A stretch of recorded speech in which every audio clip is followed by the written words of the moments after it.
Friends, सब लोग कैसे हो? मेरे को बताया था ना कि मैं ही असली स्पाइडरमैन स्वैग। तो आज मैं सभी को 6 लाइफ बताने वाला हूँ स्पाइडरमैन के बारे में। आपको पता होगा कि स्पाइडरमैन का रियल नेम क्या है? उसका नाम है पीटर पार्कर। आज मैं सभी को 6 लाइफ बताऊंगा स्पाइडरमैन के बारे में। और आप लोग ने मेरी वो पिछले वाली वीडियो ने देखी है जिसमें मैंने कहा था कि मैं ही रियल स्पाइडरमैन हूँ, और मैंने आपसे कहा भी था कि मेरी ये इंग्लिश एक्टिविटी है। अगर आपने वो वाली वीडियो नहीं देखी तो जल्दी जाकर देख लो, लिंक आपको डिस्क्रिप्शन में मिल जाएगा। और ये है उसका पार्ट 2। चलिए अब स्पाइडरमैन के बाद में लाइक होना स्टार्ट करते हैं।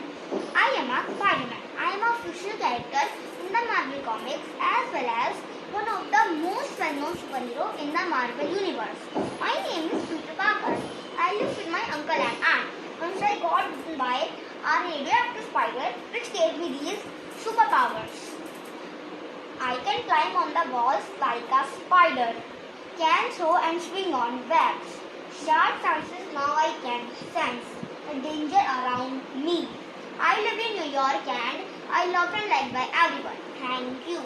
तो आपको वीडियो पसंद आई तो लाइक शेयर सब्सक्राइब करना मत भूलना। तो वापस से आपको स्पाइडरमैन का एकदम अच्छा वाला गुड बाय।